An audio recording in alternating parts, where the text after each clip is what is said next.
Isang chismis na kumakalat sa social media tungkol sa pagtanggap ni Doc Willie Ong ng suportang pinansyal mula kay Vice Ganda ang mabilis na nakakuha ng atensyon.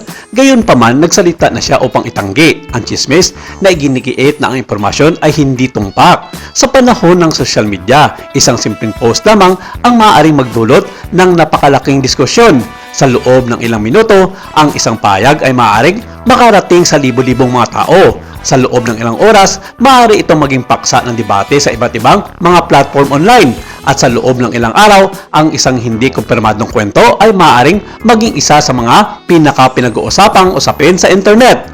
Ayon kasi sa mga lumalabas na mausap-usapan ngayon sa social media, hindi umano nagdalawang isip si Vice Ganda na magpaabot ng tulong pinansyal kay Doc Willie Ong. Bagamat kilala si Vice sa kanyang mga biro at pagpapasaya sa telebisyon, na patunayan niyang ang kanyang tunay na karakter ay makikita sa kanyang pagiging bukas palad sa mga nangangailangan. Lalo na't kailangan siya ngayon ni Doc Willie Ong dahil sa matinding gastusin sa kanyang pagpapagamot sa Singapore.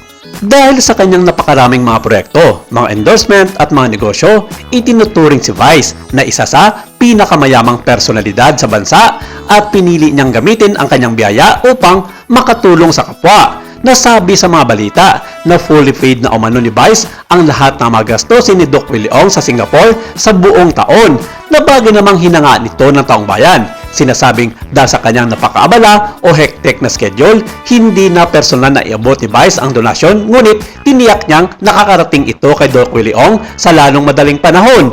Ngunit kasabay ng mabilis na pagdaloy ng mga impormasyon ay ang mabilis ding pagkalat ng mga hakaka, mga maling interpretasyon at mga kwentong walang sapat na batayan.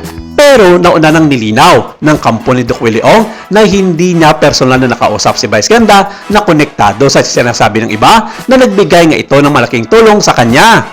Isa raw itong malaking fake news at walang katotohanan ang lahat ng ito. Sa katunayan, walang may nangyaring komunikasyon sa pagitan nila ni Vice Ganda. At ayon pa sa doktor, isa ito sa mga taong patuloy na naninira sa kanya at isang tao lamang ang gumagawa nito, na alam niyang isa sa kanyang mga kritiko, hindi lamang sa kanyang trabaho o profession, kundi maging sa kanyang pagpasok sa politika. Madali man sabihin na sinungaling ang isang Vice Ganda sa isyong ito, pero huwag naman sanang gamitin ang kanyang kasalukuyang estado na lumalaban sa matinding pagsubok sa kanyang buhay upang siraan siya at patuloy na hinuhulog sa kumunoy ng isang problema o stress sa buhay.